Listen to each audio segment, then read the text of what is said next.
Ruud Gullet, Cristiano Ronaldo waa halyey carruur walba ku dayato, laakiin Messi waa hibo gaar ah. Halyeygii hore ee kubadda cagta Holland, Ruud Gullet ayaa ka hadlay dooda soo jiidashada leh ee ku saabsan Lionel Messi iyo Cristiano Ronaldo, isagoo bixiyay aragti cad oo ku saabsan waxa kala saaraya labada xidig. Messi mise Ronaldo? Anigu waxaan aaminsanahay in Cristiano Ronaldo uu yahay halyey saafi ah oo carruur walba ku dayan karto, sababtoo ah sida adag ee uu u shaqeeyay.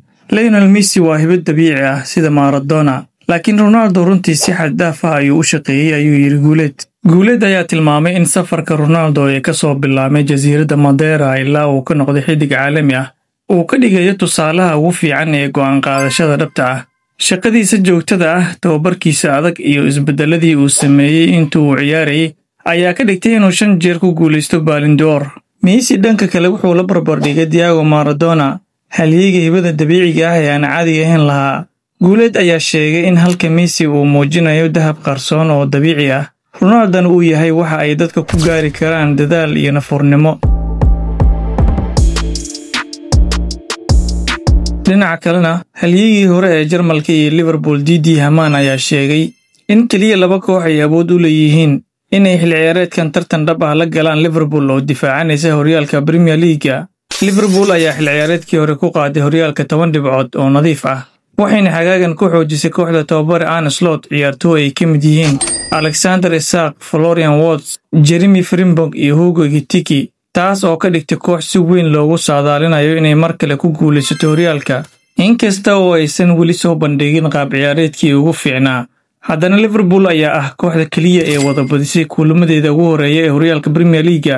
Hamann ayaa ku tilmaamay Arsenal inay tahay hanjabaadda ugu weyn ee Liverpool, halka Chelsea uu sheegay inay tahay kooxda kale ee leh awoodda ay kula tartami karto Liverpool horyaalka.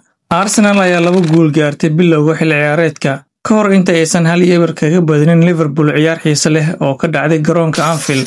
Sidoo kale Gunners ayaa suuqa ka soo qaadatay saxiixyo muhiim ah oo ay ka mid yihiin Victor Gyokeres, Martin Zubimendi iyo Nuno Madueke.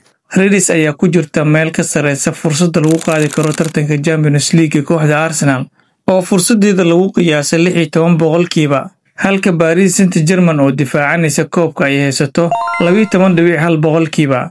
Saadaashan ayaa timid kadib markii Liverpool uga soo adeegatay suuqa kala iibsiga si wanaagsan. Waxay la soo siixatay xidigo ay ka mid yihiin Florian Wirtz, Alexander Isak iyo Hugo Ekitike. Markii la isku daro saxiixyadan cusub iyo guushii ay Reds ka gaareen Premier League xil ciyaareedkii hore, Opta ayaa sheegtay in fursadooda Champions League ay si weyn u kordheen. Warbixintaas xiisaha badanna waxay qayb ka ahayd barnaamijkeenii bandhigga ciyaaraha oo aan mar walba uga hadlo wararkii ugu dambeeyay ee kubadda cagta iyo caalamka. Haddii aad ilaa dhammaadka muuqaalka nala soo gaartay, ha ilaawin inaad muuqaalka like saarto, sidoo kalena aad sii share garayso. Haddii aad nagu cusubtahay nagu soo biir oo ka mid noqo asxaabta nagu xiran. Mahadsanid.